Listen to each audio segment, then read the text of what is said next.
All right, let's bring you to this story now. Parts of Johannesburg, Soweto and the West Rand have been hit with heavy rains. Many people are still recovering from flooding that ravaged Gauteng since Friday. The weather woes extend to other parts of the country as well, and people in the south of Durban have been sharing images of collapsed walls and flooding on social media. Let's go to our eNCA reporters now who are following those developments on the ground. We've got Manqoba Mchunu in Johannesburg and Nqobile Madlala in Durban, and they join us now live for details. Nqobile, I just want to start with you. After what happened in April, I can imagine how people in Durban are feeling as they see the flooding continue. I'm sure they are quite nervous. A lot of anxiety from a lot of people, just fearing that the worst could potentially happen. But we have seen those videos where they've shown some of the collapsed walls, where we've seen some of the water in people's houses. But what we do know now, Maseko, is that disaster seems to have also spoken to those families, and we understand that they are going to be briefing COCTA as well as human settlement in terms of how many families are affected. But talking about those April floods, Maseko, we do know that 1,600 people are going to be moving to this very building that I'm standing in, and we do know that they're going to be getting some housing. Now, you would understand that this has taken quite a long time for many families. It's been frustration having to live in these areas where they have had no separation, no privacy, and so on, and now they are going to be getting some bit of that privacy whilst they wait for something that is permanent. I am now joined by the Premier. Premier, we do understand that it is sort of a breakthrough for many families that have been waiting for so long, frustrated, and suddenly now they've got a home to live under. Could you perhaps explain to us how many of these families will be getting that assistance, and what is the way forward now? Well, we are really relieved that we are making a breakthrough in obtaining these facilities to be able to decant our people from those horrendous, venues and mass care centers where they have been living. Indeed, we are expecting here in this building, it can take up to 1,500. But right now, with this building, we've been able just this week to shut down 5 shelters, which is quite good work from our side. Of course, it has taken us long because even when we tried to push and move ahead, there was a problem in that 4 months have lapsed since the disasters, so we're not allowed. Now we've got to go through the tender process, and the tender process takes some time because it has to be advertised for a month, and then if there are various applicants, they have to be adjudicated, and until the lowest is able to then get to the work. That's why we've reached this point. We would have loved to have closed off really all the shelters by this week, but our plan is still that before the end of this week we would have closed off all the shelters in the province of KwaZulu-Natal. And I mean, Premier, we know that Christmas is around the corner and all families want that privacy and that safe space to be in. Tell us about what's going to happen to these families. When are they getting their homes? Well, the building of homes has already started in different areas. Each one of the shelters had already been linked to a site where those people's houses are going to be built. So parallel to this process, the housing development is ongoing in many of those areas. And we've asked our teams as well to ensure that designs and all other work, preparatory work that needs to happen, must happen parallel to the process that we are undertaking now, so that at least we do not wait too long before the people can move to their permanent houses. But Premier, we know that whilst you're sorting that problem out, we do know that there are also families that have been affected just recently because of the rains that were just for the few days where we saw constant rains. Tell us a bit about how those families are going to be assisted and in cooperation into what is happening here. Well, we have this model now that we've seen that it works for us, and moving forward as government, we've also bought one building which used to be owned by Transnet, and that building is being prepared. We've cleaned the building, it's being prepared, and now in future we would know that in case of people that have got to be relocated, at least we do have buildings readily available for us to relocate those people. And we know that as well, that as the KwaZulu-Natal, we are a coastal province. But the one other biggest hurdle, though, has been the municipalities, because at the end of the day, it's the municipalities that are supposed to be housing people from each one of those municipalities, whether it's eThekwini Metro, whether it's Sunduzi or KwaDuguza municipality or Ugu. Good for us that Ugu, there's no more shelters that are there. In KwaDuguza, again, we're busy as I'm talking. There are people being relocated. This week already, 1,000 people were able to move into their temporary housing there, while their permanent houses again are being built next to those temporary housing. And in Msunduzi, we only have one shelter. And again, we are going to be moving those people to the flat that we've been able.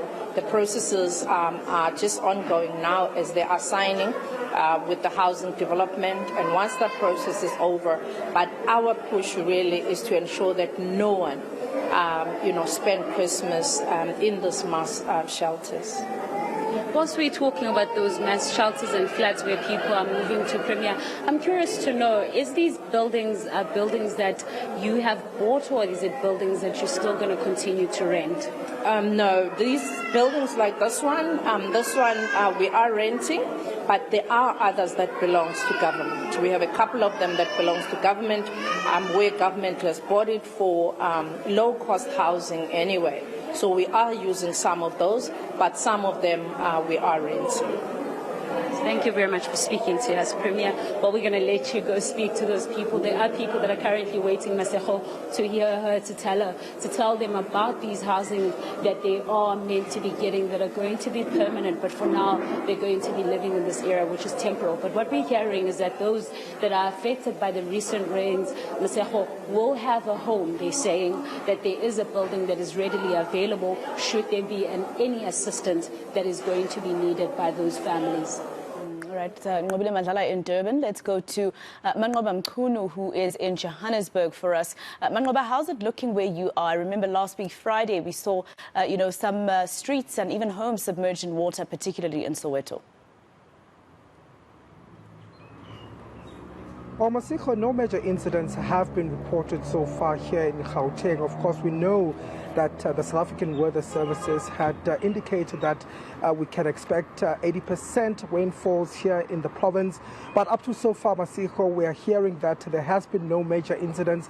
There are no warnings that have been issued as far as flooding is concerned, or any warning as far as thunderstorms are concerned in the province. But of course, many areas are still reeling from what happened, Masiko, on Friday. Yesterday, we visited some of those areas. We went to Soweto along with the Minister of Human Settlement, where she had visited some of those areas. And Masiko, many of the residents, I can tell you, are still displaced. There are people that are staying in community halls that have been affected, but also those that are living towards the riverbanks. They are quite worried when it rains. They're saying that there's anxiety, there's fear, Masiko, because they don't know what's going to happen. But I want to bring in Nana Khatebe from the Johannesburg Emergency Services just to give us an update. Nana, thank you for your time. Let's start here. What does it look like so far in the province? We know, of course, that there are persistent rains. Are you worried about this? Indeed, we have been worried since yesterday, but today when we didn't receive any alerts from the South African Weather Services and the rain has a little bit subsided, then we thought that maybe it's time for the rain to cool off a bit, but we have been told that it will rain throughout the week. We have put teams in place. This is in all districts from Soweto, Ivory Park, Midrand, Alexandra, just to ensure that in case of any emergency we'll be able to respond. And in terms of those areas, we know those are low-lying areas. We know that those are usually some of the areas of concern. You're saying there's no reports that you've been hearing from these areas. There are no plans to evacuate any of those people.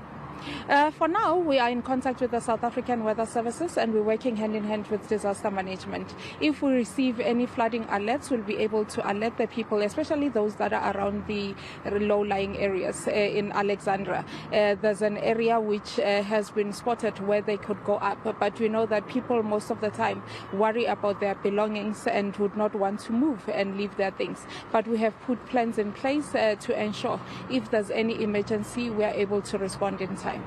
There are certain roads that have been closed, a number of roads, in fact, here around Roodepoort.